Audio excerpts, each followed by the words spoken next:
Part 1. The arrival Blackstone Manor stood at the edge of a desolate moor, its looming silhouette casting a sinister shadow over the land. The rumors that surrounded it spoke of a cursed family and a tragic history. When the Wilson family moved into the manor, they were determined to dismiss the tales as mere superstitions. Thomas Wilson, a historian, saw an opportunity to restore the crumbling estate to its former glory. Along with his wife, Emily, and their 2 children, Sophia and James, they set about refurbishing the old mansion. The locals watched with a mix of curiosity and unease, sensing that something dark lingered within the walls. Part 2.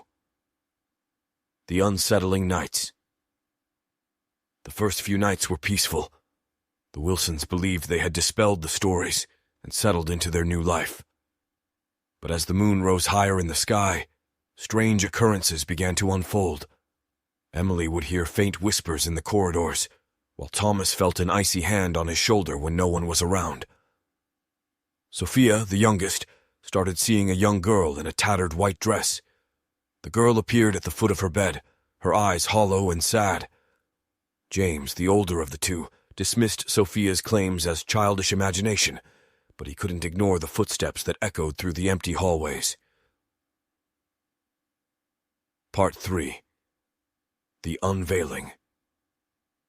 Determined to uncover the truth behind the manor's dark past, Thomas delved into local archives.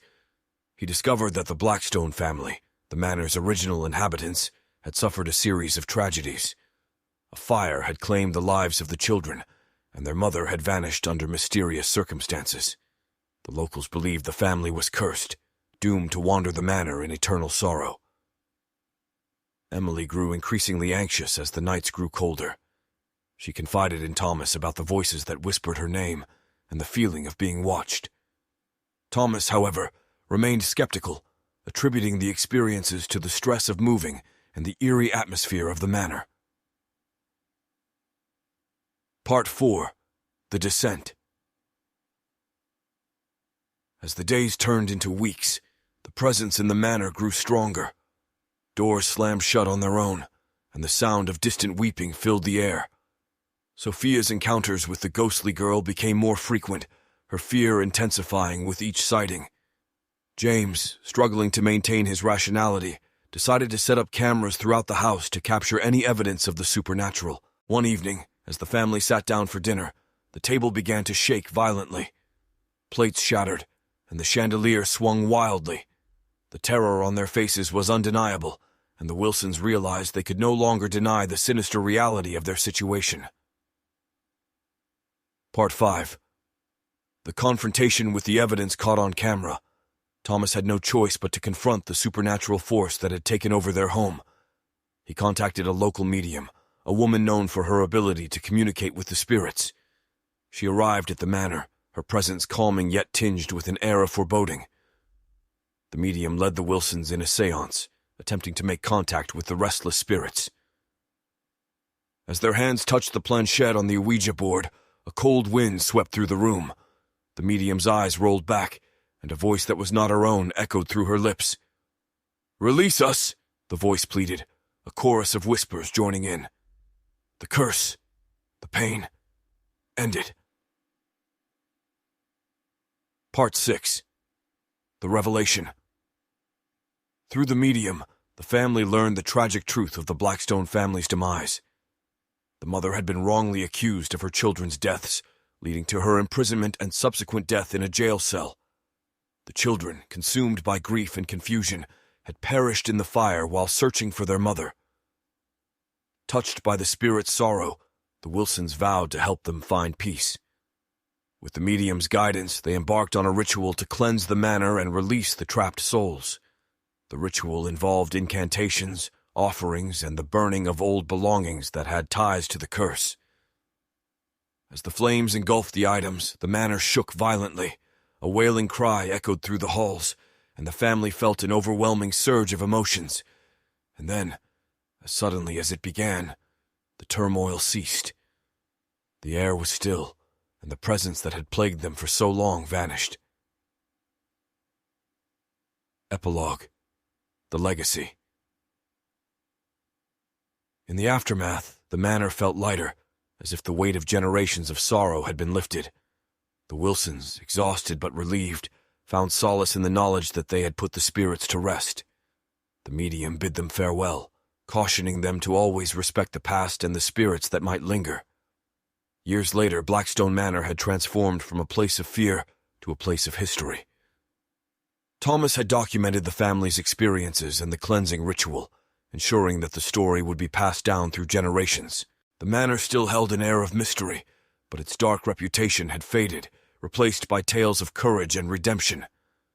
And as the sun set over the moor, casting long shadows that danced along the walls, the manor stood as a testament to the power of confronting the past and finding peace amidst the shadows. I hope you enjoyed the extended horror story.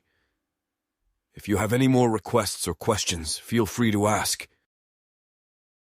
In a private terminal at the port of Boston, there is a houseboat. This houseboat has been anchored there, permanently, for at least 50 years.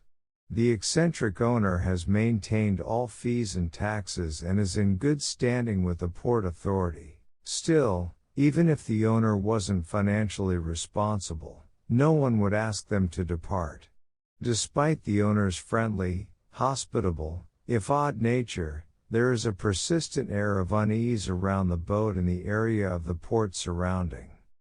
Very few people have taken the owner up on offers of hospitality, but those who do recount a wholly unbelievable tale. When you step into the houseboat, it's as if you're sent backwards 50 years in time. Looking out windows depicts a cityscape of antiquity, and the television receives live broadcasts of programs of the era, including news programs. If you look out the open door, you see the city as it stands today. When the door closes, you can see the 50-year-old skyline through the port opening.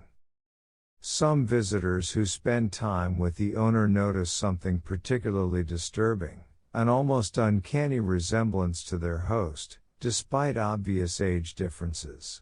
Though this is odd, the owner is friendly and trustworthy, ignoring the air of unease most feel, so it isn't surprising if casual friendships build between a guest and the proprietor. All this would, of course, be very strange and worthy of note, but dismissed as some form of elaborate hoax or illusion, if it weren't for one additional detail.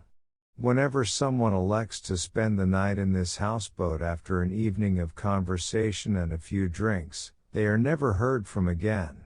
When the guest awakens in the morning, the owner is nowhere to be found, and suddenly, the city skyline never changes back to its contemporary appearance when exiting the boat. Under the bed there is a briefcase full of $100 bills with a letter stapled to a list. The letter simply reads, "You have 50 years to follow these instructions if you wish to free yourself from this hell. The clock is ticking. Get to work."